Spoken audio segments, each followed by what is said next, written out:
ब्रह्मा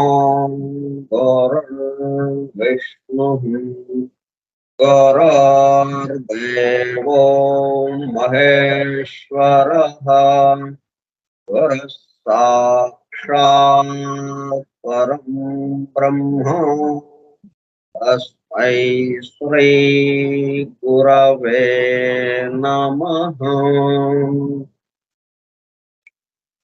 व्यासं वसिष्ठनप्तारं शक्तेः पौत्रमकल्मषम् पराशरात्मजं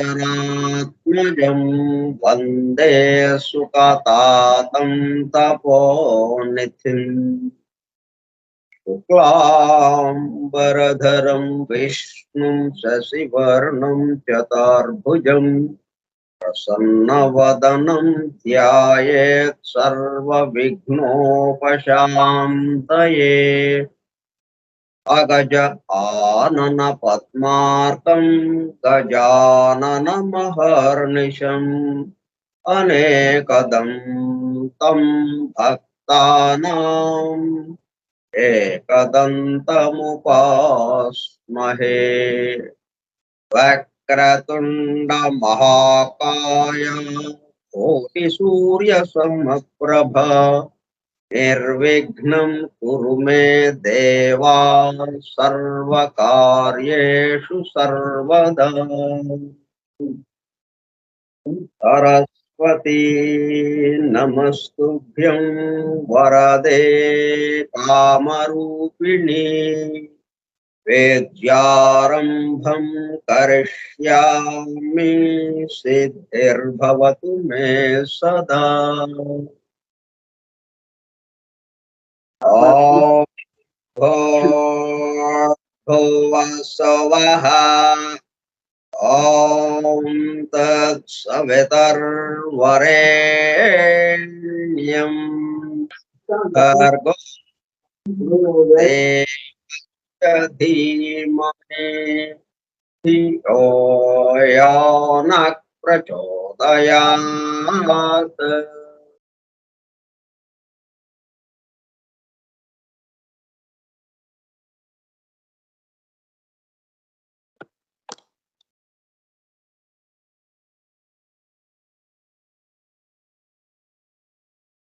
वासुदेव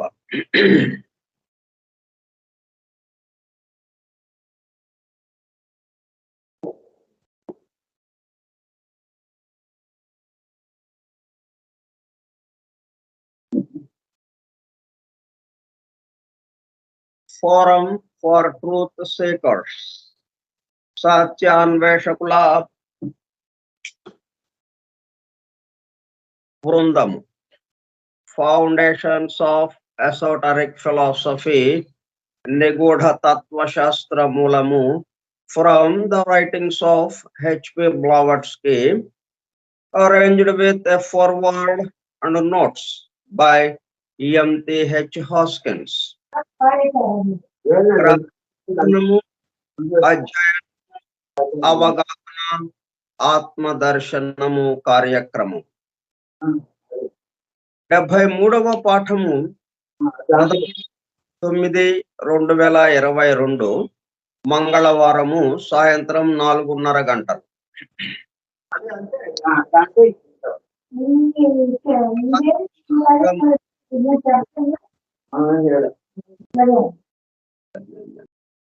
అది మ్యూట్ చేసుకోపారు సౌండ్.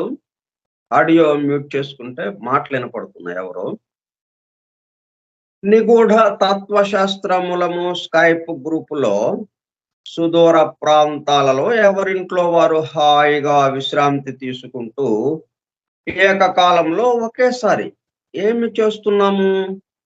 వింటున్నాము. ఏమి వింటున్నాము?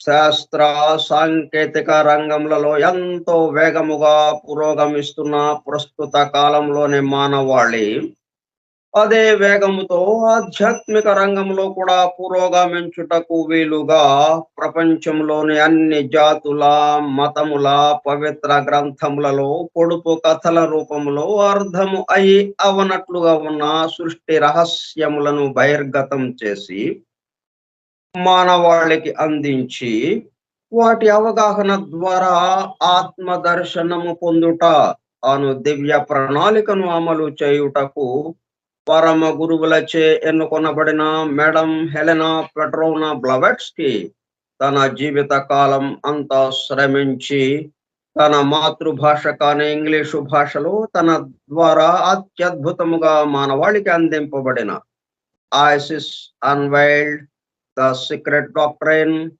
The voice of the silence, the key to theosophy గ్రంథములు అధ్యయనము చేసి వాటిలో ఇవ్వబడిన విషయములు పూర్తిగా అర్థము కాకపోవుటచే అతి నిగూఢములైన సృష్టి రహస్యములు, వాటి మూలము, గ్రంథ హృదయమును చేరు పద్ధతులు తెలుసుకోవాలనే తీవ్ర ఇచ్చగల కొందరు సత్యాన్వేషకులు ఆమె చివరి సంవత్సరాలలో ఆమె వద్దకు చేరి ఆమెతో సంభాషించుచు ప్రశ్న సమాధానము సంవాద రూపంలో ఎన్నో నిగూఢములైన విషయములను మరింత లోతుగా తెలుసుకుని సత్యమును చేరుటకు ప్రయత్నించారు.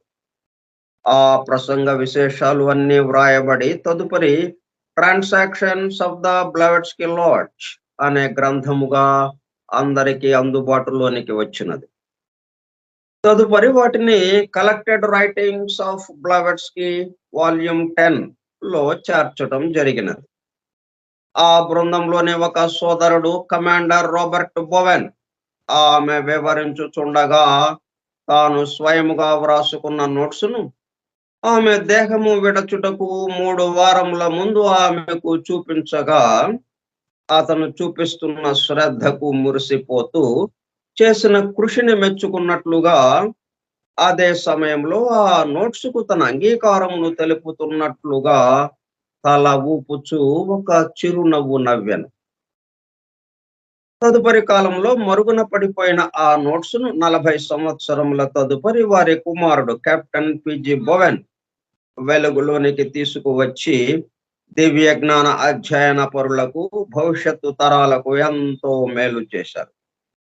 ప్రథమముగా 1932 సంవత్సరంలో థియోసఫీ ఇన్ ఐర్లాండ్ మ్యాగజైన్ లో ప్రచురింపబడినది. ఆ తదుపరి madam Blavatsky on how to study theosophy అనే పేరుతో చిన్న బుక్లెట్ రూపంలో అందరికీ అందుబాటులోనికి వచ్చినది. అపార జ్ఞాన సంపదతో అలరారుతున్న గ్రంథ సముదాయంలో అందించబడిన విషయముల మొత్తమునకు అసలు మూలము ఏమిటి అనే విషయము ఆకళింపు చేసుకొనుటకు ఆ గ్రంథములలోనే అక్కడక్కడ నెంబర్డ్ స్టేట్మెంట్స్ అండ్ ప్రిన్సిపల్స్ ఉదాహరించబడినవని వాటి ద్వారా మూలము వద్దకు చేరుకోవచ్చునని బ్లావెట్స్కి తెలిపినారు. దానికి అనుగుణముగానే ఇంగ్లాండ్కు చెందిన ఈఎంటిహెచ్ హాస్కిన్స్ అనునామె ఆ నెంబర్డ్ స్టేట్మెంట్స్ అండ్ ప్రిన్సిపల్స్ ను ముఖ్యముగా ప్రధానముగా ద సీక్రెట్ డాక్టరీ నుండి 7 ముఖ్య అంశములను, ఐసిస్ అన్వైల్డ్ నుండి 10 సంక్షిప్త అంశములను సేకరించి ప్రతిదానికి తాను స్వయముగా వ్రాసుకున్న వ్యాఖ్యను జత చేస్తూ foundations of esoteric philosophy from the writings of HP Blavatsky అను పేరుతో గ్రంథముగా కూర్పు చేయడము జరిగినది. వాటితో పాటు కమాండర్ రాబర్ట్ బోవెన్ వ్రాసి బ్లవట్స్కీ ఆమోదము పొందిన నోట్స్ ను అనుబంధము ఏగా గ్రంథము చివర చేర్చటం జరిగినది. చివరగా గ్లాసరీ పారిభాషిక పదకోశము అనుబంధము బిగా చేర్చబడినది. ఈ విధముగా దివ్య జ్ఞానమును అధ్యయనము చేయు పద్ధతులు, వాటి ద్వారా మూలమునకు చేరి అనగా సత్యమును చేరి సత్య స్వరూపముగా మారుటకు కావలసిన ప్రేమ పూర్వక సూచనలను తెలుపుతున్న గ్రంథరాజమును పఠిస్తూ అధ్యయనము చేయుచుండగా అత్యంత శ్రద్ధాసక్తులతో మేడం హెలెనా పెట్రోవ్నా బ్లవట్స్కీ చెప్పుతుండగా ఆమె చుట్టూ చేరిన సత్యాన్వేషకుల బృందము వలె చెవియొగ్గి వినుచున్న అనగా ఒళ్ళంతా చెవులు చేసుకుని వినుచున్న ప్రియ సత్యాన్వేషక సోదర శ్రోతలకు నమస్కారం.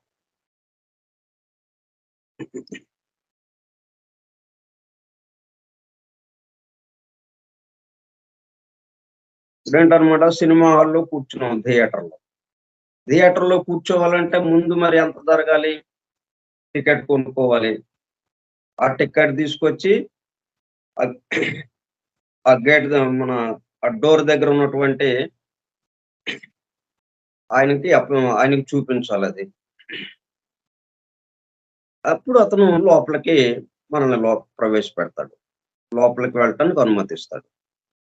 అట్లా ఇప్పుడు ఇదంతా మనం ప్రార్థన మొదలుకునే ప్రార్థన శ్లోకాలు, ఈ గ్రంథం గురించిన వివరణ, ఇదంతా కూడా ఈ విధంగా మనము ఎక్కడ ఏ విషయాలైతే మనం చెప్పుకోవటానికి సిద్ధపడుతున్నామో ఆ విషయాలు చక్కగా మనం గ్రహించడానికి వీలుగా ప్రిపరేషన్ అన్నమాట ఇదంతా.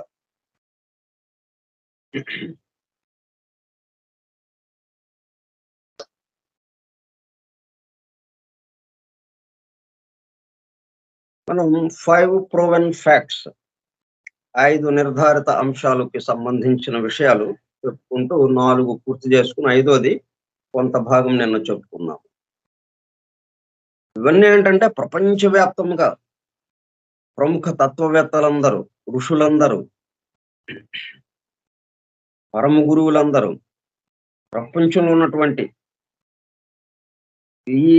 దీని మీద ఎవరైతే సాధన చేస్తున్నారో వాళ్ళందరూ ఒప్పుకున్న విషయాలన్నమాట ఇవి. అందుకని నిర్ధారిత అంశాలు అన్నారు, ప్రూవెన్ ఫ్యాక్ట్స్. ఉన్న విషయం ఇది, యథార్థము, ఇది యథార్థ విషయము, వాస్తవము, యథార్థముగా ఉన్నదేంటి అంటే ఇదిగో ఈ విషయాలు. మరి అందరూ అంగీకరించడం లేదు ఇది అంటే వస్తుంది, మిగతా వాళ్ళు కూడా ఆ టైము, ఆ సమయము వస్తుంది. ఇదిగో అందరి కోసమే, అందరికి అందుబాటులోకి. ఎందుకంటే అందరూ అంగీకరించడం లేదంటే అందరికి అందుబాటులోకి రాలే ఇంతకు ముందు, ఇంత తేలికగా అందరికీ అందుబాటులోకి రాలా. అందువల్ల తెలిసి తెలియనట్లుగా ఉన్నాయి ఇవన్నీ కూడా, ఈ విషయాలన్నీ. ఎవరు చాలా కొద్ది మందికి మాత్రమే ఆ ఇనిషియేషన్ ఎవరైతే తీసుకున్నారో, ఆ ఉపదేశ దీక్షలు ఎవరైతే తీసుకున్నారో వాళ్ళ వరకు అది పరిమితమైంది. ఇప్పుడు ఈ కలియుగానికి సంబంధించి బాహాటంగా మొత్తం అందరికీ అందుబాటులోకి తీసుకురావడం జరిగింది ఈ సీక్రెట్ డాక్టర్ ద్వారా. ఇప్పుడు ఇది మొత్తం అందరికీ అందుబాటులోకి వచ్చిందంటే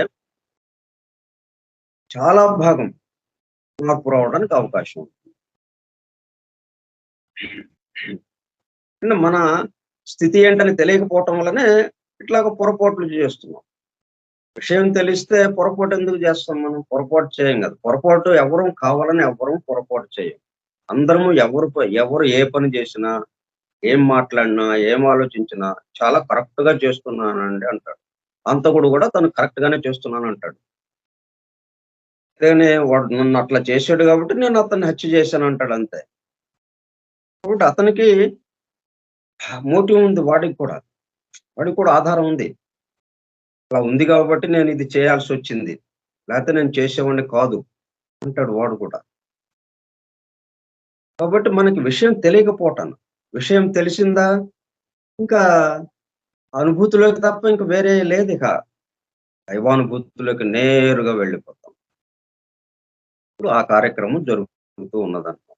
ప్రపంచవ్యాప్తంగా అనేక మంది అనేక పద్ధతుల ద్వారా ముఖ్యంగా ఈ సీక్రెట్ డాక్టర్ ద్వారా జరుగుతూ ఉన్నదది.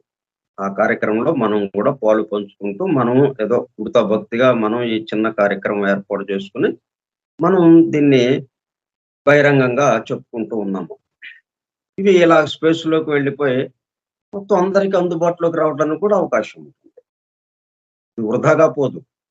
ఇది మనం మన 10 మంది వరకు ఇది పరిమితం కాదు. అంతా స్పేస్‌లోకి వెళ్ళిపోతూ ఉన్నది. మనం మాట్లాడుకున్న మాటలన్నీ. అవన్నీ ఇన్ టర్న్ అవసరమైన వాళ్ళకి అవి అందుబాటులోకొస్తాయి.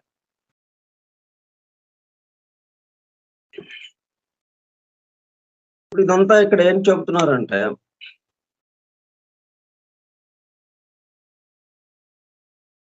సృష్టికి సంబంధించిన విషయాలన్నీ గూడా. అంటే సృష్టి ఎలాగా ఈ మొత్తం ఒకటికి సంబంధించింది అన్నది. వన్ రియాలిటీ, వన్ ఫండమెంటల్ లా. దానికి పరబ్రహ్మం, వన్ రియాలిటీ ఇట్లా రకరకాల పేర్లుగా ఏమైనా పెట్టుకోండి. కానీ ఉన్నది ఒకటి. ఒకటి దగ్గర ఆగిందనమాట. ఆ ఒకటి నుంచే ఈ మొత్తం ప్రభవిస్తూ ఉన్నది.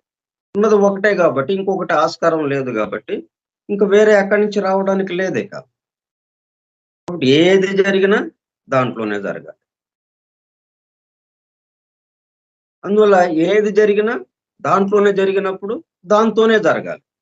ఇంక వేరే దాంతో ఎక్కడ చేస్తాం? దాంట్లోనే జరగాలి. దానితోనే జరగాలి. ఎక్కడ ఏదైనా గాని ఆయనే ఈ రూపాన్ని తీసుకున్నాడు. అంతే. అంతకంటే వేరే ఏం లేదు. ఒక చిన్న ఒక చిన్న చీమ, దోమ, ఒక ఇసుక రేణువు, ఒక చిన్న గడ్డి ముక్క ఏది తీసుకున్నా గాని ఆయనే ఆ రూపంలో అక్కడ ప్రత్యక్షమవుతున్నాడు తప్పితే ఇంకొకటి అవకాశం లేదు. మళ్ళీ అది కూడా వేరుగా అన్నారా? కాదు. తనలోనే. తనలోనే ఇదంతా జరుగుతూ ఉన్నది. అంటే ఈ భూమి మీద మనకి తెలిసినంత వరకు మనకి అన్నీ ఎక్కడ జరుగుతున్నాయి? భూమి మీదే గదా! బయట ఎక్కడన్నా జరుగుతున్నాయా? మొత్తం ఈ భూమికి సంబంధించే జరుగుతూ ఉన్నాయి. ఎన్నెన్ని జరుగుతున్నాయి? అన్నీ గూడా మళ్ళీ ఇక్కడ భూమి మీదే. ఈ భూమండలం మీద, ఈ భూగ్రహం మీదే, ఒక్క భూగ్రహం మీదే, ఒక్క భూమి మీదే జరుగుతూ ఉన్నాయి మొత్తం మరి ఇన్ని రకాలు. ఈ చిన్నదానికే ఇక్కడ ఇలాగ జరుగుతుంటే, ఈ సమస్తాన్ని ఆవరించి ఉన్నవాడు. వాడులు ఇవన్నీ జరగటం పెద్ద విశేషం కాదు గదా! అట్లా మనం ప్రపంచవ్యాప్తంగా భారతీయ దర్శనం మొదలుకొని వేదము, ఉపనిషత్తులు, వేద విజ్ఞానము, ఉపనిషత్ విజ్ఞానము అవి మొదలుకొని మిగతా అన్ని జాతులకి సంబంధించి ప్రపంచవ్యాప్తముగా ప్రసిద్ధ తత్వవేత్తలు వీళ్ళందరూ గూడా సిద్ధాంతాలు జేసి, దానికి సంబంధించి అనుభూతి పరంగా అన్నీ ప్రపంచవ్యాప్తంగా అన్నీ సిద్ధం జేసి ఉంచారు వాళ్ళు. వాటిని ఇప్పుడు బహిర్గతం చేస్తూ ఉన్నారనమాట. పరిమితముగా ఉన్నది. వాటిల్లో ఉన్న ఏకత్వాన్ని మనకి చూపిస్తూ అందరూ ఒకే విషయం గురించి చెప్పుకుంటా వచ్చారు.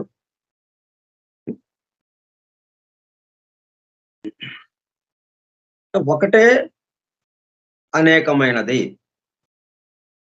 అది మనకి నిరూపించబడింది. నిరూపింపబడ్డ అంశం అది. Proven fact. నిర్ధారింపబడిన అంశం. ఒకటే అనేకమైనది. ఎలాగయిందో కూడా మొత్తం శాస్త్రీయంగా అది ప్రూవ్ చేశారు. ఎలాగా చేశారో ఏంటో సీక్రెట్ డాక్టర్‌లో చక్కగా చాలా స్పష్టంగా, వివరంగా ఎంతో వివరంగా మనకు అందజేశారు. కాబట్టి మనం వాటి జోలికి వెళ్ళకపోయినా గాని సింపుల్‌గా ఇప్పుడు పెద్దవాళ్ళు ఎవరన్నా చెప్తుంటే ఇంక మనం నమ్మాలి. ఇప్పుడు సైంటిస్ట్ చెప్పారు. ఒక సైంటిస్ట్ చెప్పిన దాన్ని మనం నమ్మే కదా ఇవన్నీ తయారు చేసుకొని విద్యుత్ శక్తిని ఉపయోగించుకుంటున్నాం. కంప్యూటర్‌ని ఉపయోగించుకుంటున్నాం. ఫోనుని ఉపయోగించుకుంటున్నాం. ఇయన్నీ మరి సైంటిస్ట్‌ల యొక్క ఆవిష్కరణలే గదా! వాళ్ళు పరిశోధన జేసి ఇది ఇట్లాగుంది అనంటే, దాన్ని నమ్మే గదా మనం ఇవన్నీ ఇట్లాగా తీసుకొచ్చుకున్నాం. అట్లాగే ఈ తత్వవేత్తలు, ఋషులు వీళ్ళ యొక్క దర్శనం.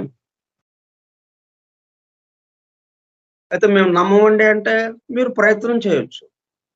మీరు మీ సొంతగా ప్రయత్నం చేయండి. మీకు అదే అందుతుంది. నేను ఉన్న విషయం అదే గాబట్టి, మీరు మీ సొంతగా ప్రయత్నం చేయొచ్చు. మేమంతా శ్రమ ఎందుకు అనవసరంగా అంటే మనం రోడ్డుంది. ఇక్కడి నుంచి వేరే చోటకి వెళ్ళటానికి.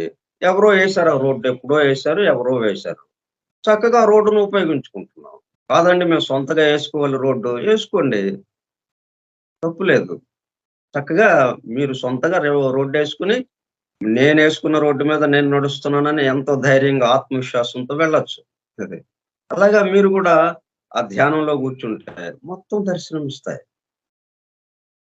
అంత శ్రమ ఎందుకనుకుంటే ఇదిగో వీళ్ళందరియి మనం దగ్గర పెట్టుకొని ఒకటే అనేకమైనది.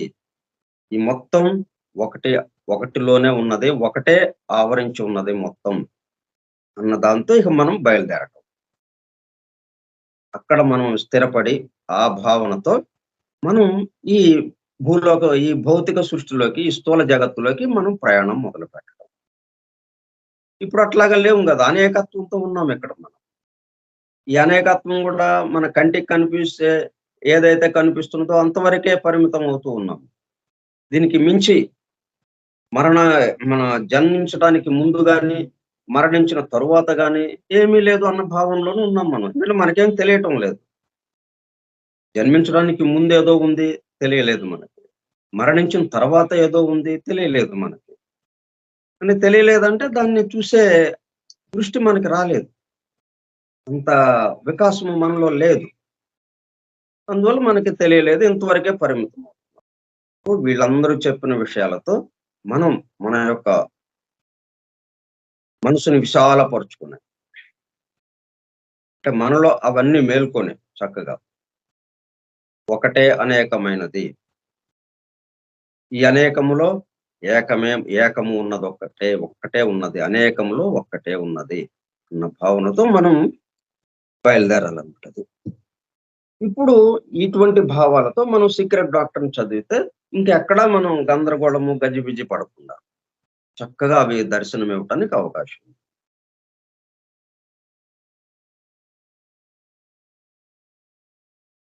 ఏముంది from which all things proceed. అంటే ఎటర్నల్ ఎనర్జీ ఒకటి ఉన్నది. శాశ్వతమైనటువంటి శక్తి. ఆ దివ్య శక్తి నుంచి మొత్తం ప్రభవిస్తూ ఉన్నాయి.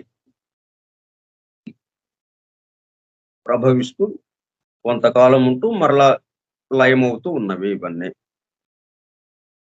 Whereas the author of the philosophy of the unconscious has come in this respect only as near to a solution of the great mystery as mortal man can. ఇంకొక ఆయన ఫిలాసఫీ ఆఫ్ ద అన్‌కాన్షియస్ అన్న గ్రంథాన్ని అందించారు మన మానవాళికి. అంటే conscious అంటే మనకి తెలుస్తున్నది. అన్‌కాన్షియస్ అంటే సుప్త చైతన్యము మనకి తెలియనిది. ఇప్పుడు నిద్రపోతున్నాం. నిద్రపోతుంటే దేహంలో అన్ని వ్యాపారాలు జరుగుతూనే ఉన్నాయి. దేహంలో ఏ వ్యాపారము ఆగలేదు. 1, 2 చిన్న చిన్నవి తప్పితే మొత్తం మిగతా భాగాలన్నీ పనిచేస్తూనే ఉన్నాయి. రక్త ప్రసరణ జరుగుతూనే ఉంది. గుండె కొట్టుకుంటూనే ఉంది. ఊపిరితిత్తులు గాలిని పీల్చుకొని, ఆక్సిజన్ తీసుకొని, రక్తాన్ని శుభ్రపరిచి, గుండెకు అందజేస్తూనే ఉంది. మొత్తం కార్యక్రమాలన్నీ జరిగిపోతూనే ఉన్నాయి. తిన్న ఆహారము జీర్ణం కాబడుతూనే ఉంది. మనం ఎంతో గంట క్రితం తిన్నాం. ఆహారం 5, 6 గంటలు పడుతుంది జీర్ణం అవ్వటానికి. అది జరుగుతూనే ఉంది ఆ పని. మనం హాయిగా నిద్రపోయాం. ఏం పనేం లేదు అన్నట్టుగా. అసలు మనల్ని మనమే మర్చిపోయిన స్థితిలో ఉండిపోయాం. అంటే అన్‌కాన్షియస్ సుప్త చైతన్యం మొత్తానికి ఆధారంగా ఏదైతే ఉందో, దానికి సంబంధించిన తత్వాన్ని ఆయన ఒక గ్రంథ రూపంలో అందించారు. ఆ సిద్ధాంతాన్ని ఆయన అందించారు. As near to a solution of the great mystery. అంటే ఈ సృష్టి అనేటటువంటి ఒక మిస్టరీగా ఉంది మనకి. తెలియకుండా ఉంది గదా! మొత్తం మనం భగవదంశలమే అయినప్పటికీ, భగవంతుడితే భగవంతుడితోనే ఇదంతా నిండి ఉన్నప్పటికీ, ఇదంతా వేరుగా అనుకుంటున్నాం మనం. ఎవరికి వాళ్ళం వేరు వేరుగా అనుకుంటున్నాం. మన యొక్క శక్తియుక్తులన్నీ చాలా చాలా పరిమితము అనుకుంటున్నాం. ఇదొక మిస్టరీగా ఉంది. దానికి ఒక సొల్యూషన్ దాంట్లో ఇచ్చాడాయన. ఇది ఎలాగా వస్తుంది ఇది? అంటే నిరూపించాడాయన. ఒకటే అనేకమైంది. ఆ అన్‌కాన్షియస్ నుంచి ఈ కాన్షియస్ వచ్చింది.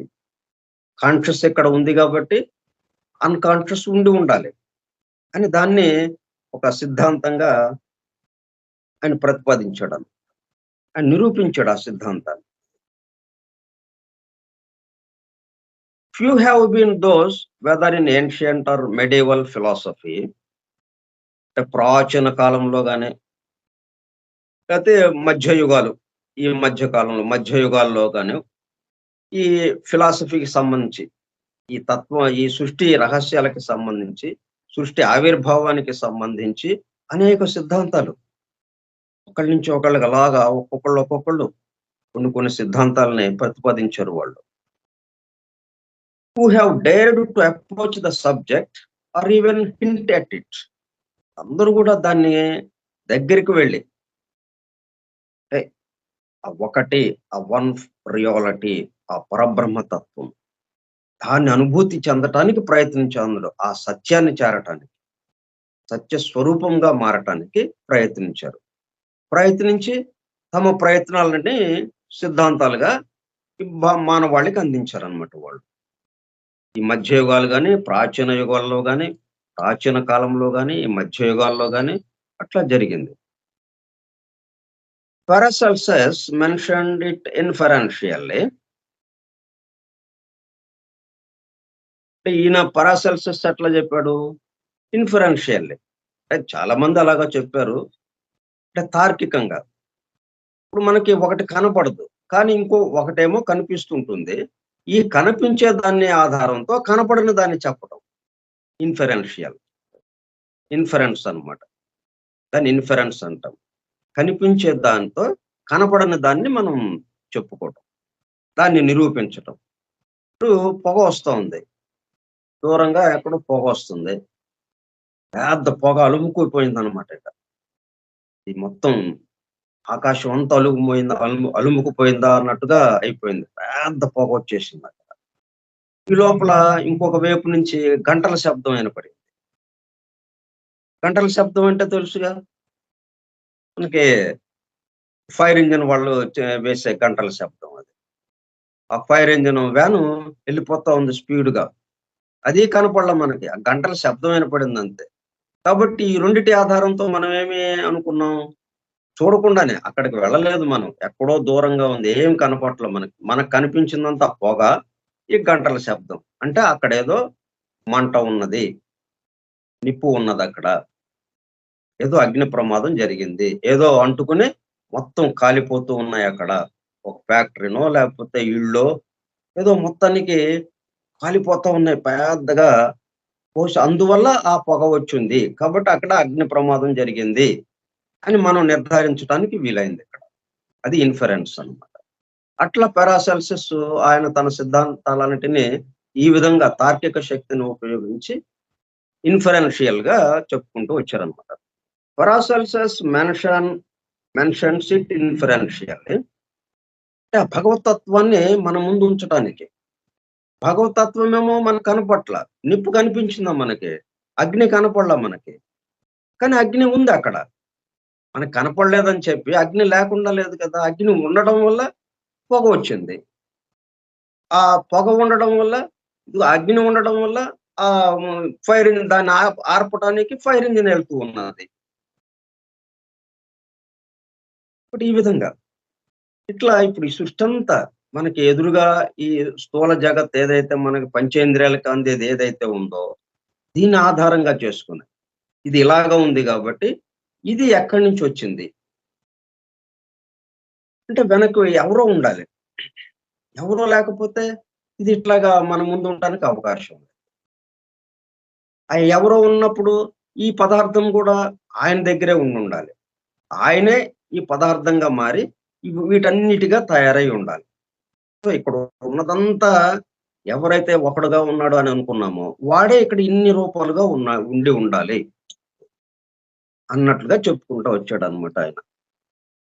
Mentions it inferentially and his ideas are admirably synthesised by doctor F Hartmann in his Paracelsus. ఆయన తర్వాత వాళ్ళు ఆయన అనుయాయులు ఉంటారు గదా! ఆయన యొక్క సిద్ధాంతాలకి ప్రభావితులై ఆయన్ని అనుసరించేవాళ్ళు. అట్లా డాక్టర్ ఎఫ్ హార్టిమాన్ అన్నాయన. హార్ట్‌మాన్ ఆయన పారాసెల్సస్ గురించి ఒక గ్రంథం రాశాడు.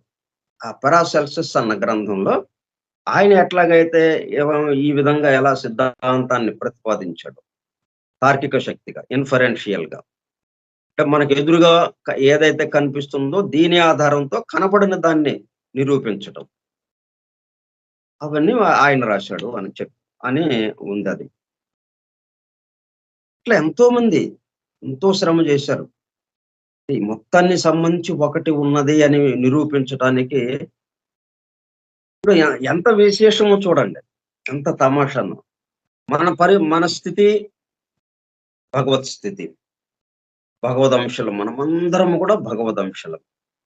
ఇక్కడ ఏది భగవంతుడు కానిది అంటూ ఇక్కడ ఏదీ లేదు. కానీ అసలు భగవంతుడే లేడు అన్న పాయింట్‌లో మనం ఉన్నాం. ఈ భగవంతుడి నుంచే ఇదంతా వస్తున్నది. భగవంతుడిలోనే ఇదంతా జరుగుతున్నది. అది యథార్థంగా, వాస్తవంగా ఉన్నది. కానీ పూర్తిగా దానికి వ్యతిరేకంగా మన యొక్క ఆలోచన ఉన్నది. మన స్థితిని పూర్తిగా మర్చిపోవటం. అంటే ఆయన యొక్క సంకల్పంలోనే ఈ తమాషా పెట్టాడు. ఆయన సంకల్పం ఏంటి? తాను పెక్కులు కావలెను. పెక్కులయ్యాడంటే అర్థం ఏంటి? ఆ ఏకత్వం పోయింది గదా! ఇంకా. అనేకత్వం వచ్చేసింది. అనేకత్వం వచ్చిందంటే ఇంకా ఒకటి మనకు గుర్తుండదు. మన స్థితి మనం మర్చిపోతాం. మనం పరిమితం అయిపోతాం. అట్లా పరిమితం అయ్యి, అప్పుడు మన స్థితిని మళ్ళీ మనం గుర్తు చేసుకోవటం.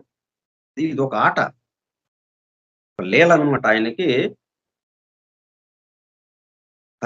శ్రీహరికి అదొక లీల అని భాగవతంలో వస్తూ ఉంటుంది. భాగవతంలో చెప్తారు.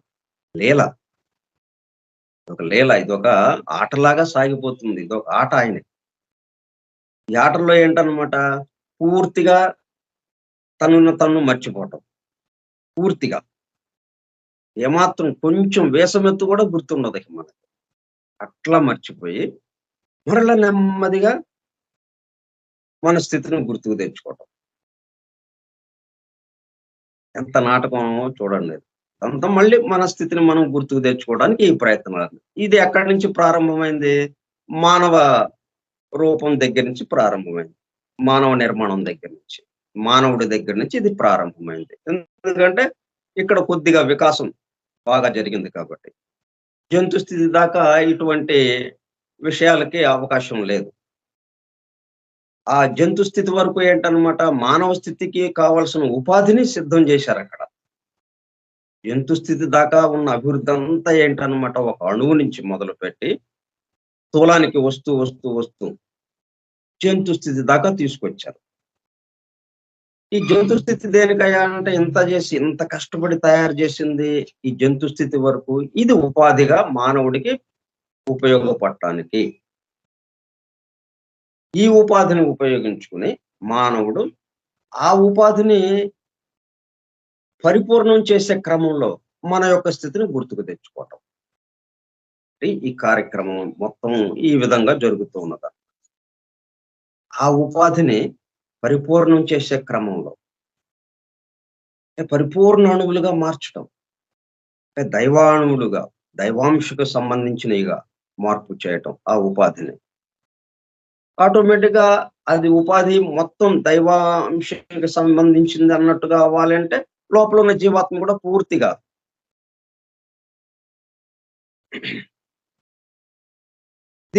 దీనితో సహవాసం చేస్తూ ప్రేమపూర్వకంగా దీన్ని నెమ్మదిగా దువ్వుతూ, నెమ్మదిగా తన స్వస్థితిని గుర్తుకు తెచ్చుకునేటట్టుగా చేయటం. ఈ కార్యక్రమం ఇలా జరుగుతూ ఉందన్నమాట. ఇట్లా మానవుడి దగ్గరకొచ్చిన తర్వాత స్వస్థితిని గుర్తుకు తెచ్చుకోవడానికి కావాల్సిన ఏర్పాట్లు ఇవన్నీ. అందుకే ఇన్ని గ్రంథాలు, ఇన్ని సిద్ధాంతాలు, ఇన్ని దర్శనాలు. మళ్ళా ఇందులో ఈ స్థూలానికి సంబంధించే ఈ ఎఫెక్ట్స్ మనకి పంచేంద్రియాలకి ఏదైతే అంతో ఉందో ఆ ఫెనోమెనా అంటాం. వ్యక్త సృష్టి. ఈ వ్యక్త సృష్టి ఆధారంతో సైంటిస్టులు కొంత పరిశోధన చేయటం. పరిశోధన చేస్తూ మరి అదేమో అంది అందనట్టు ఉంటుంది. ఆ ఏకత్వ భావన ఏదైతే ఉందో అది అంది అందనట్టుగా ఉంటుంది. ఇదేమో అనేకత్వానికి సంబంధించింది. అందువల్ల ఇదొక పద్ధతిలో ఇలా పరిశోధన చేస్తూ వీళ్ళెంతో కాలానికి ఆ ఏకత్వ భావంలోకి రావడానికి వీళ్ళ ప్రయత్నం చేస్తున్నారు. ఈ ఋషుల దర్శనం ద్వారా ఏకత్వ భావంలో నుంచి అనేకత్వంలోకి వాళ్ళొచ్చారు. అంటే అనేకత్వంలో నుంచి వెళ్ళలేదు వీళ్ళు. అనేకత్వంలో నుంచి వెళ్ళటం అంటే అత్యంత కష్టతరంగా ఉంటుంది. అందువల్ల బ్రహ్మ కూడా సృష్టి ఎలాగ చేయాలో తెలియలేదు ఆయనకి. అప్పుడు ఈ పరమాత్మని ధ్యానం చేస్తే ఆ శ్రీమన్నారాయణుడు దర్శనమిచ్చి ఈ పద్ధతిలో సృష్టి చేయని చెప్పి ఆయన చెప్పినప్పుడు ఇక ఆ ప్రకారంగా సృష్టి చేయటం మొదలుపెట్టాడు.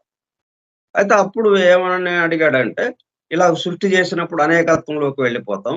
అనేకత్వంలో నిన్ను మర్చిపోవటానికి వీలవుతుంది. ఈ మొత్తానికి ఆధారమైన వాడెవడున్నాడో వాడి నుంచే ఈ సృష్టి అంతా చేయటానికి బ్రహ్మం పూనుకున్నప్పటికీ ఆయన్ని మర్చిపోవడం జరుగుతుంది. నారాయణుడిని మర్చిపోవటం జరుగుతుంది. ఆ వన్ రియాలిటీని మర్చిపోవటం జరుగుతుంది. ఆ పరబ్రహ్మతత్వాన్ని మర్చిపోవటం జరుగుతుంది. కాబట్టి అట్లా మరుపు రాకుండా నాకు వరం ఇవ్వు అని చెప్పి ఆయన అడిగాడు బ్రహ్మ.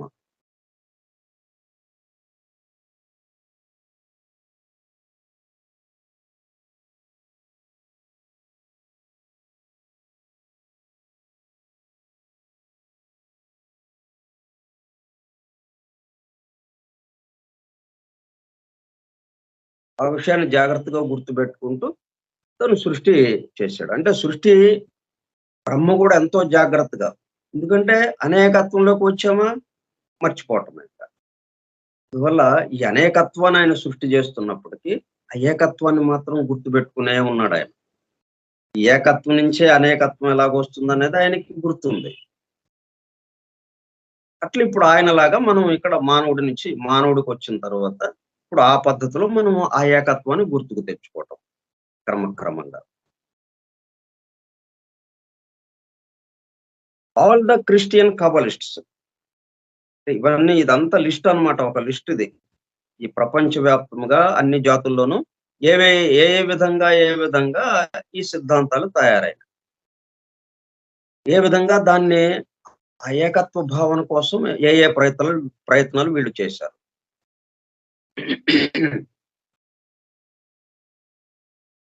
అంటే ఎవరో ఒకళ్ళిద్దరు చేస్తే వచ్చిన విశేషాలు కావు ఇవన్నీ.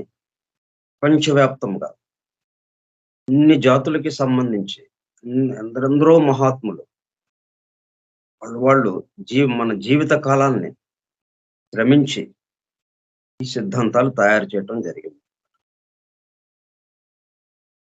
ఆల్ ద క్రిస్టియన్ కబలిస్ట్స్ అంటే secret mystical tradition of Jewish. Bible అంతా కూడా భౌతికమైన విషయాలతో ఉన్నట్టుగా ఉంటుంది మనకి. అంటే మనం ఏదో ఒక రాజవంశము, రాజులు, ఇంకా వేరే వాళ్ళు ఇలా కథలుగా ఉంటాయి. మనుషుల యొక్క పేర్లతో ఆ బైబిల్ అంతా నడుస్తూ ఉంటుంది. కానీ వాస్తవంగా ఏంటంటే అంతర్లీనంగా ఈ సృష్టికి సంబంధించినటువంటి మొత్తం విషయాలన్నీ అక్కడ ఇవ్వబడ్డాయన్నమాట. వాటిని వీళ్ళు ఆ అంతరార్థాలన్నిటిని చదవగలిగిన వాళ్ళనమాట. అది దర్శించగలిగిన వాళ్ళు. వాళ్ళని కబలిస్ట్స్ అంటారు. కబాలా అంటారు. కబాలా అదొక శాస్త్రము. అంటే మనం ఎట్లాగైతే మనకు పొగ కనపడిందక్కడ. పొగ కనపడితే అక్కడ నిప్పు ఉంది, అగ్ని ఉంది అని అర్థమైంది మనకి. అట్లాగా ఈ మా ఈ బైబిల్ మొత్తం ఏ విధంగా ఉంది? స్థూల జగత్తుకి సంబంధంగా, స్థూలానికి సంబంధంగా ఉన్నాయి. భౌతిక విషయాల వరకే అక్కడ చర్చింపబడ్డాయి. వాటిల్లో అంతర్లీనంగా అంతరార్థాలతో అసలైన తత్వం ఏదైతే ఉందో ఆ భగవతత్వము ఎట్లాగా ఈ బ్రహ్మాండోత్పత్తి క్రమంలో కిందకి దిగింది. లోకాలన్నీ ఆయనతోనే ఎలాగా తయారు చేయబడ్డాయి. మరి 7 రోజుల సృష్టి అని అన్నారక్కడ. 7 లోకాల సృష్టి. అట్లాగే మానవ నిర్మాణం ఎలాగా జరిగింది. ఇవన్నీ గూడా ఈ కబలిస్ట్స్ దాంట్లో నుంచి తీసుకోగలిగారు. సీక్రెట్ సీక్రెట్‌గా ఉన్నటువంటి ఆ బైబిల్‌లో నుంచే. Secret mystical tradition of Jewish who read hidden meaning of old testament. Hidden meaning అన్నమాట. ఇప్పుడు ఊరికే పైన చూసి ఆగిపోరు వాళ్ళు. వాళ్ళ దగ్గర భూతద్దం లాగా ఉంటుంది ఒకటి. ఆ భూతద్దాన్ని అక్కడ పెట్టేటప్పటికల్లా మనకి చిన్న అక్షరమే కదా అక్కడ ఉన్నది మామూలుగా. మామూలు కంటికి చిన్న అక్షరంగా కనిపించింది. భూతద్దం ముందు పెట్టేటప్పటికల్లా ఇంతలో పెద్ద అక్షరంగా కనిపించింది. మరి అదే అక్షరం ఇట్లా కనిపించిందేంటి? అది. అట్లాగా ఆ వాక్యాల్లోనే, ఆ మాటల్లోనే, వాక్యాల మధ్యన వాటిలో ఉన్నటువంటి అంతరార్థాలన్నిటిని వాళ్ళు బయటకు తీసుకొచ్చారు kabbalists. Understood well the eastern root idea. అట్లా వచ్చేటప్పటికల్లా వాళ్ళకేమర్థమైంది? ప్రాచీన ఎంతో ప్రాచీనమైనటువంటి ఆ భారతీయ దర్శనంలో ఆ మూలము గురించి ఏం చెప్పారో వాళ్ళు. ఆ భగవత్ తత్వము, పరబ్రహ్మ తత్వం గురించి అది వాళ్ళకి అర్థమైంది. కబాలిస్ట్స్‌కి. దీంట్లో నుంచి లోగా చూస్తూ ఉంటే ఉన్నది ఒకటే. One fundamental, one reality. ఆ ఒకటి నుంచే మొత్తం అనేకం వచ్చింది. ఈ అనేకము మొత్తంలో ఏకమే ఉన్నది అన్నది వాళ్ళు ఆ కమ్యూనిస్ట్స్ అందరూ గూడా వాళ్ళు అర్థం చేసుకోగలిగారు. చాలా స్పష్టంగా, చక్కగా. ఇది అంతకు ముందే చెప్పినటువంటి ఈస్టర్న్ రూట్ ఐడియా. ఈ తూర్పు దేశాలకి సంబంధించినటువంటి జ్ఞానం ఏదైతే ఉన్నదో, భారతీయ దర్శనానికి సంబంధించి వేదము, ఉపనిషత్తుల్లో ఏవైతే చెప్పబడిందో అవన్నీ గూడా వాళ్ళకి అర్థమైనయి. అవే విషయాలు ఈ బైబిల్‌లో ఉన్నాయన్నది అర్థమైంది వాళ్ళకి. ఇక్కడ ఏమవుతుందంటే బైబిలు మొదటి వాక్యం చూడండి. జెనసిస్ ఆదిమ గ్రంథం ఉంది గదా! మన పాత నిబంధన గ్రంథము. దాంట్లో దేవుడు భూమి ఆకాశములను సృజించెను అన్న వాక్యంతో ప్రారంభమవుతుంది. బైబిలు మొత్తం మొట్టమొదటి వాక్యం ఏంటన్నమాట? దేవుడు భూమి ఆకాశములను సృజించెను అనొచ్చింది. అంటే మనమేం చెప్తాము? వేదము గాని, ఉపనిషత్తులు గాని ఆకాశాద్వాయువు. ఆకాశం నుంచి ఫస్ట్ ఆకాశం వచ్చింది. ఆకాశం నుంచి వాయువు. వాయువు నుంచి ఆకాశాద్వాయువు. వాయోరగ్నిః. వాయువు నుంచి అగ్ని. అగ్నిః ఆపః. అగ్ని నుంచి జలము. ఆపః పృథివీః. ఇప్పుడు ఆ నీటి నుంచి ఈ పృథివీ వచ్చింది. భూమి వచ్చింది. మన వరుస ఇది.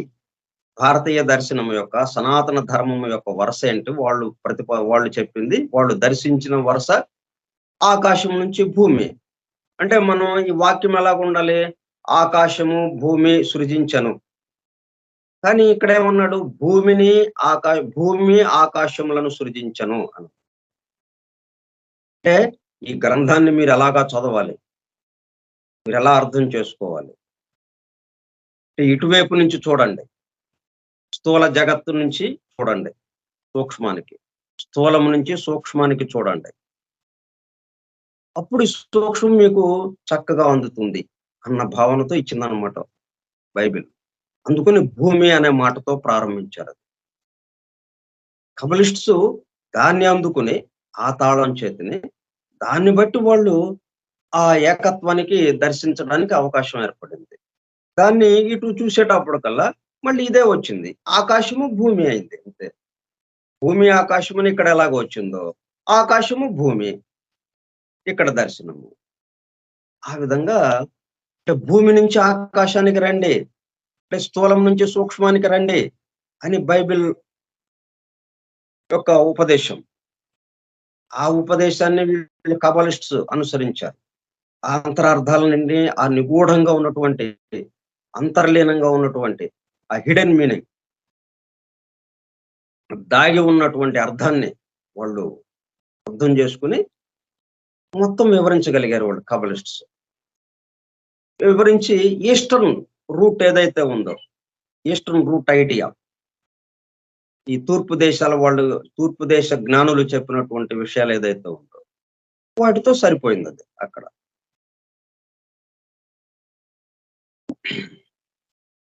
The active power, the perpetual motion of the great breath, మహాశ్వాస. మరి నిశ్చలంగా కదలిక లేకుండా ఉన్నది. ఒకటే అంటే ఇంకా కదలిక ఉండదు కదా! ఒకటి. సృష్టి సృష్టింపబడాలి. సంకల్పం కలిగింది. ఆ సంకల్పం కలగటమే కదలిక. ఆ కదలికే గ్రేట్ బ్రెత్, శ్వాస, మహాశ్వాస. మహాశ్వాసతో సంకల్పం బయలుదేరింది. అయితే సంకల్పం బయలుదేరడానికి అవకాశం లేదు. కదలిక ఉంటేనే కదా సంకల్పం రావడానికి. ముందర నిశ్చల స్థితి ఉన్నది. ఆ నిశ్చల స్థితిలో నుంచి మహాశ్వాస బయలుదేరింది. దాంతో సంకల్పం బయలుదేరింది. తాను పెక్కులు కావలను. ప్రకృతి వచ్చేసింది. పురుషుడు వచ్చేశారు. వీళ్ళిద్దరిని కలపడానికి ఫోహత్ వచ్చేసింది. Eternal energy. ఆ పరబ్రహ్మ రాజస శక్తి.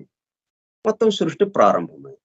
ఇదిగో ఇప్పుడు మన ఎదురుగా మనకి ఏదైతే ఉన్నదో ఇదంతా ఆ విధంగా వచ్చింది.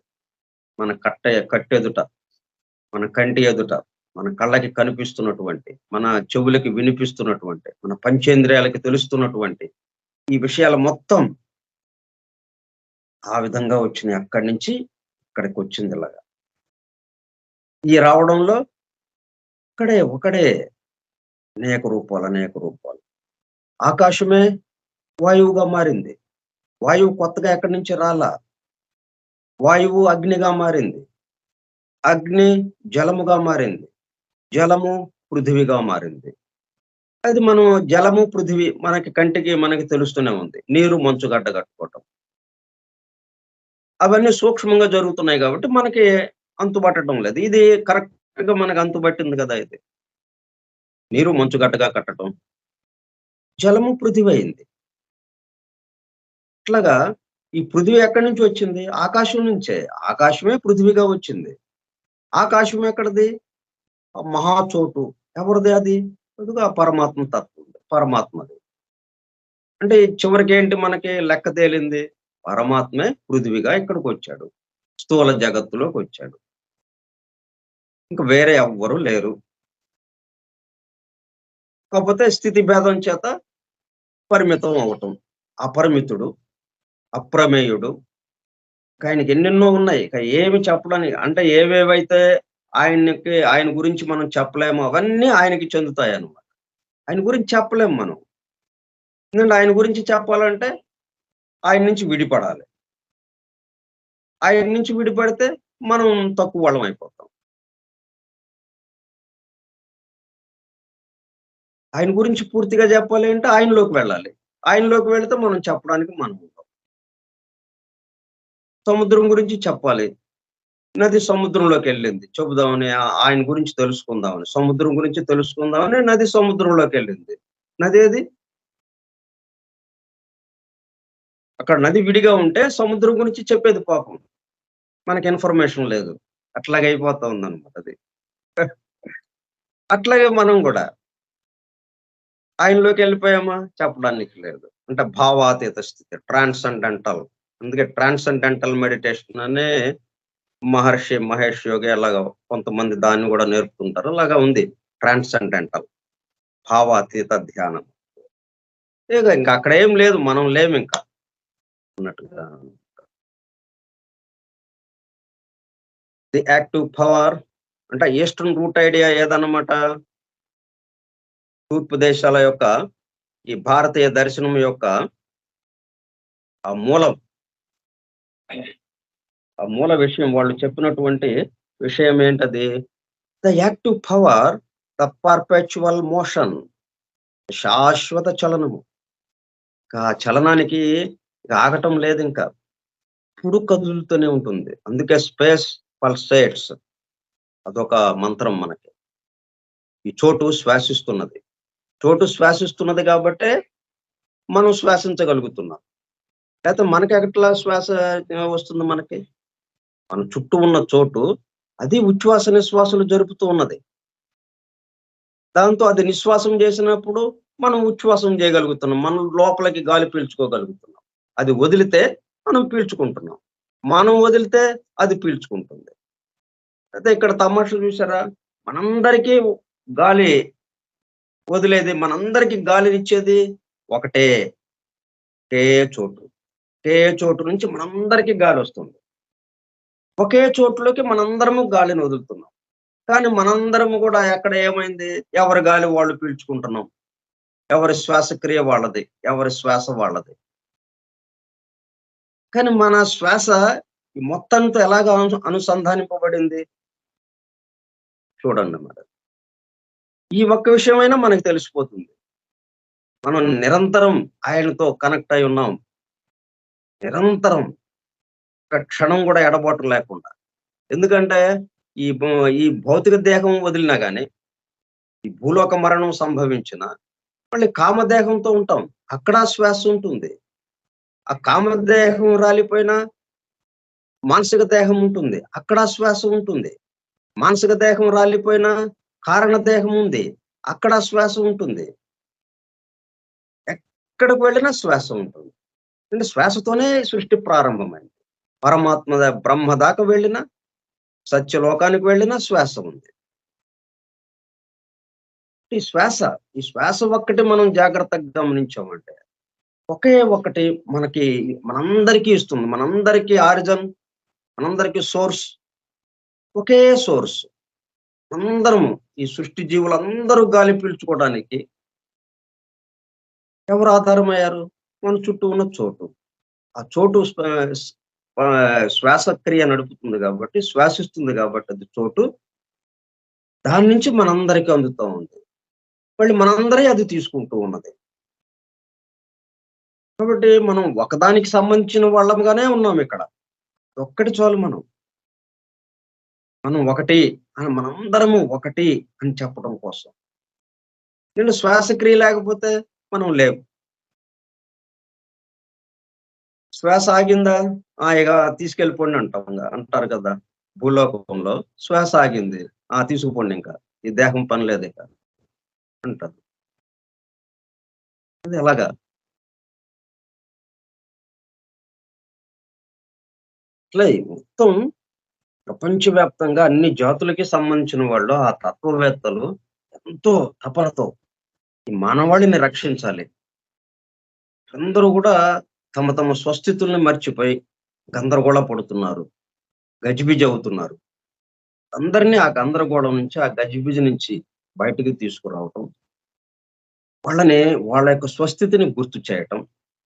ఆ ఏకత్వానుభూతిలోకి తీసుకువెళ్ళటం. అదే అసలైన కార్యక్రమం. ఈ పరమాత్మ యొక్క సంకల్పంలోనే ఈ అనేకత్వంలోనే ఏకత్వ భావన, ఏకత్వానుభూతి పొందాలి. పొందుతూ ఇక్కడ జీవించాలి. ఏకత్వానుభూతితో ఈ అనేకములో జీవించాలి. అంతేగాని మనం ఇయన్నీ దాటేసి సత్యలోకంలో ఏకత్వానుభూతి పొందటం కాదు. సత్యయాది లోకంలో అసలు పొందటానికి ఏముంది? అక్కడ ఉన్నదే ఏకత్వం. అక్కడ ప్రత్యేకంగా మనం పొందాల్సిందేముంది? మనం ప్రత్యేకంగా పొందుతున్నాము అంటే, లేని చోట ఉన్నది తీసుకొస్తున్నాం. లేని చోట, ఆ లేని దాంట్లో నుంచి ఉన్నదాన్ని బయటికి లాగుతున్నామనమాట. పెట్రోల్ ఉంది. పెట్రోలేమో ఆ సముద్ర గర్భంలో, లేదా భూగర్భంలో ఎక్కడో ఉంది మనకు కనపడకుండా. దాన్ని లాగుతున్నాం బయటికి. అంటే ఉన్నదాన్ని లాగాంగా మనం. లేని దాన్ని లాగలేదుగా మనం. అట్లాగే ఈ తత్వం మనలో ఉన్న తత్వమేది. మనమే ఆ తత్వంగా ఉన్నాం. దాన్ని బయటికి లాగాలి. ఆ తత్వంగా మనం ఇక్కడ జీవించాలి. ఈ భూమి దివిగా మారిపోవాలి. దివ్యంగా మారిపోవాలి అన్నట్టుగా. అంత హోల్‌సేల్‌గా ఎప్పుడు రాదు. ఎందుకంటే మనకి ఎప్పటికప్పుడు కొత్త కొత్త జీవులొస్తూ ఉంటాయి. ఆ జంతు స్థితి నుంచి. జంతు స్థితి తయారైంది అంటే ఉపాధికి సిద్ధంగా ఉంది అంటే ఇంకొక జీవాత్మ వస్తుంది. మళ్ళీ వాళ్ళు పని మొదలెడతారు. అంటే ఆ శిల్పి మళ్ళీ కొత్త శిల్పాన్ని తయారు చేయటం మొదలెడతాడు కదా వాడు. ఇట్లా ఎప్పుడు ఇలా జరుగుతుంది. ఇదొక కంటిన్యూ‌గా జరిగే కార్యక్రమం ఇది. నిరంతర ప్రక్రియ. మొత్తానికేంటంటే అనేకత్వంలో ఉంటూనే ఏకత్వ భావనతో, ఏకత్వానుభూతితో ఇక్కడ మనం లౌకిక జీవనాన్ని సాగించాలి.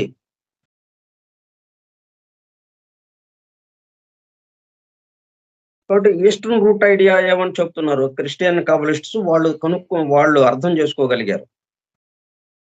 ఆ బైబిల్‌ని చూస్తూనే, ఆ బైబిల్‌లో ఉన్నటువంటి అంతరార్థాలని ఆ బ వాటన్నిటిని వాళ్ళు గమనించి హిడెన్ మీనింగ్ ఏదైతే ఉందో దాన్ని తెలుసుకుంటే ఈస్టర్న్ రూట్ ఐడియా తెలిసిపోయింది. ఏంటది? The active power, the perpetual motion of the great breath only awakens cosmos at the dawn of every new period. సృష్టి ఎలాగా ప్రారంభమవుతుంది? సూర్యోదయం ఎలాగవుతుంది? ప్రతి సృష్టికి ప్రళయంలోకెళ్ళిపోయింది. అంతకుముందున్న సృష్టి ప్రళయంలోకి వెళ్ళిపోయింది. అంటే మనం ఎక్కడ కథ మొదలు పెడతాం? ఎక్కడైనా మొదలెట్టొచ్చు. మరణించిన దగ్గర నుంచి కథ మొదలెట్టొచ్చు. లేకపోతే పుట్టిన దగ్గర నుంచి కథ మొదలెట్టొచ్చు. ఎక్కడ మొదలెట్టినా దాని దగ్గరికే వస్తాం. అది. ఇప్పుడు ఈ కథ ఎక్కడ మొదలెట్టారీళ్ళు? Dawn of every new period. సూర్యోదయం. అంటే అవ్యక్తం నుంచి సృష్టి వ్యక్తంలోకి వస్తున్నది. అంటే సూర్యోదయం అవుతున్నది. అంతకుముందు సూర్యుడు మనకు లేడు. అవ్యక్తంగా ఉన్నాడు. మనకి కనపట్లేదు. చీకటి. నెమ్మదిగా సూర్యోదయం అయింది ఉదయం. వ్యక్తమవుతూ ఉన్నాడు. వ్యక్తమయ్యాడు. ఎట్లాగా అయింది అలాగా? అట్లా ప్రతి cosmos at the dawn of every new period. ఆ విధంగా సృష్టి ప్రారంభము సూర్యోదయం వలె. సృష్టి అవేకన్స్ కాస్మాస్. ఈ విశ్వం మేల్కొంటుందన్నమాట. విశ్వము మేల్కొంటుంది. ఇప్పుడు సూర్యోదయానికి మనం మేల్కోవటం అనేది కదా! ఇట్లా ప్రతి సూర్యోదయానికి విశ్వము మేల్కొంటూ ఉంది. ఎట్లా మేల్కొంటుంది? ఈ గ్రేట్ బ్రెత్‌తో. Only awakens cosmos at the dawn of every new period, setting it into motion by means of the two contrary forces. ఉచ్ఛ్వాస, నిశ్వాసం. దాని ద్వారా అవ్యక్తంలో నుంచి వ్యక్తంలోకొచ్చింది సృష్టి. అంటే అవ్యక్తం ఉన్నా గాని, సృష్టి అవ్యక్తంలో ఉన్నా ఈ బ్రెత్ కావాలి. ఈ గ్రేట్ బ్రెత్ మహాశ్వాస కావాలి. ఎక్కడున్నా సరే మహాశ్వాస అవసరం. శ్వాస లేకుండా శ్వాస అంటే చలనము, కదలిక. కదలిక లేకుండా సృష్టి అనేది అవకాశం లేదు. నిశ్చల స్థితి లేదు. కదలిక. అవ్యక్తంలో ఉన్న ఆ శ్వాస ఉంది. అదే శ్వాస అవ్యక్తం నుంచి వ్యక్తంలోకి రావడానికి కారణమవుతూ ఉన్నది. ఈ విశ్వం అలాగా మేలుకుంటూ ఉంది. అయితే ఇలా విశ్వం ఎప్పుడైతే మేలుకుందో, ఈ సు మనకి ఉచ్ఛ్వాస నిశ్వాసలకి అనుబంధంగా, ఈ ఉచ్ఛ్వాస నిశ్వాసాలు ఏదైతే ఉన్నాయో, లోపలికి పీల్చుకోవడం, బయటకు వదలడం అనేది ఏదైతే ఉందో, setting in setting it into motion by means of the 2 contrary forces. ఆ 2 ఇక్కడ ఏమైందనమాట, 2 విరుద్ధ శక్తులు కారణమైంది. ఇది అవ్యక్తంలో నుంచి వ్యక్తంలోకి వచ్చి, అది ఆ వ్యక్త సృష్టి ఇక మ ప్రయాణం మొదలు పెట్టటానికి ఏది కారణమైంది? 2 విరుద్ధ శక్తులు కారణమైనయి. 2 contrary forces, the centripetal and the centrifugal forces, which are male and female, positive and negative, physical and spiritual, the two being the one primordial force. So, ఆ ఫోర్సెస్ గురించి మనం రేపు చక్కగా వివరించుకుందాం. ఎందుకంటే ఈ విషయాలు మనం వివరించుకోవటం వల్ల ఇక్కడే మనకు ఒక స్పష్టమైన అవగాహన వస్తుంది. సీక్రెట్ డాక్టర్‌లకు వెళ్ళకుండానే, సీక్రెట్ డాక్టర్‌లకు వెళ్ళితేనే గాని ఆ దర్శనం అందదు మనకి సామాన్యంగా. అటువంటిది వాటిల్లో ఉన్నటువంటి అసలైన కీలకమైనటువంటి కీలకమైన పదాలు, కీలకమైన విషయాల్ని మనం దీంట్లోకి తీసుకొచ్చేటప్పుడు అత్యంత ఆహ్, నిగూఢంగా ఉన్నటువంటి విషయాల్ని తీసుకొచ్చి ఇక్కడ మనకి బాహాటంగా చక్కగా వివరించేటప్పటికి అసలు ఈ గ్రంథం పూర్తయ్యేటప్పటికల్లానే మనకొక స్పష్టమైన అవగాహన, ఈ 5 ప్రూవెన్ ఫ్యాక్ట్స్ తోనే ఒక ఏకత్వ భావన వచ్చేస్తుంది మనకి క్రమక్రమంగా. ఈ మొత్తాన్ని మర్చిపోయే అనేకము అన్నది మర్చిపోయేటట్టు అనే స్థితి మనకి వస్తున్నట్టుగా అనిపిస్తూ ఉన్నది. ఇంకా అనేకము పోయి ఏకత్వం వచ్చిందంటే చక్కటి స్థితి అన్నమాట అది. అట్లా ఆ ఏకత్వ స్థితిలో, ఏకత్వానుభూతితో మన జీవితాన్ని కొనసాగించాలి. ఎక్కడ ఏది ఆగటం లేదు. మొత్తం తోసేసి భార్య బిడ్డలను వదిలేసి, ఈ కుటుంబాన్ని వదిలేసి, దేశాన్ని వదిలేసి ఎక్కడికో అరణ్యాలకి వాటికి వెళ్ళిపోవటం కాదు. ఇక్కడ భగవద్గీత విని అర్జునుడు ఏం చేశాడు? వాడు సన్యాసం తీసుకుని వెళ్ళిపోలా. భగవద్గీత మరి వేదాంతమే గదా! కానీ అది విన్న తర్వాత వాడు పని చేయటం మొదలుపెట్టాడు. పని చేయలేనని జెప్పి వాడి చేతిలో ఉన్నటువంటి వాడి కర్తవ్యానికి సంబంధించి, వాడి డ్యూటీకి సంబంధించిన అస్త్రాల్ని పారేసేసి కింద నేల మీద పడేసి, అస్త్రాల్ని నేల మీద పడేసాడంటే తన డ్యూటీని తను కాదని వదిలేసినట్టే గదా! అటువంటి వాడిని తన డ్యూటీ గుర్తు జేసి, ఆ అస్త్రాల్ని తీసుకొని యుద్ధం జేశాడు. తన కర్తవ్యాన్ని నిర్వహించాడు భగవద్గీత విన్న తర్వాత. అట్లాగా ఏకత్వ భావన వచ్చిన తర్వాత ఏం జేస్తాం? మరింత మెరుగ్గా, బ్రహ్మాండంగా జీవిస్తాం ఇక్కడ ఇదే ఈ జీవితంలో. అంతకుముందు గందరగోళంగా, గజిబిజిగా ఎట్లాగైతే జీవించామో, ఆ మొత్తం పోతుంది. ఆ గజిబిజి లేదు, గందరగోళం లేదు. స్పష్టమైన అవగాహనతో. ఎక్కడ చూసినా ఏకము, ఏకము, ఏకము. ఒక్కటే, ఒక్కటే. ఆ అనుభూతితో నిరంతరం, ఆ అనుభూతి నుంచి మనం బయటపడలేము ఇంకా అన్నట్టుగా. ఆ అనుభూతితో బ్రహ్మాండంగా జీవిస్తాం ఇక్కడ. ఇదే జీవితంలో, ఇదే లోకంలో, ఇదే భూలోకంలో, ఇదే స్థూల జగత్తులో, ఇదే కుటుంబంతో, ఇదే ఇంట్లో, ఇదే ఉద్యోగం, ఇదే వ్యాపారం. కానీ మొత్తం మారిపోతుంది సీన్ అంతా. ఓకే. ఈ 2 ఫోర్సెస్ ఎట్లాగా ఆ వ్యక్త సృష్టిలోకి వచ్చినాయో, ఆ వ్యక్త సృష్టిని ముందుకి కదిపిందో, ఆ 2 ఫోర్సెస్, ఆ 2 శక్తుల, ఆ 2 విరుద్ధ శక్తుల గురించి రేపు చెప్పుకుందాం. స్వస్తి ప్రజాభ్యః పరిపాలయంతాం న్యాయేన మార్గేణ మహిషాః. ఓ బ్రాహ్మణేభ్యః శుభమస్తు నిత్యం. లోకా సమస్తా సుఖినో భవంతు. లోకా సమస్తా సుఖినో భవంతు. లోకా సమస్తా సుఖినో భవంతు. ఓం శాంతి శాంతి శాంతిః.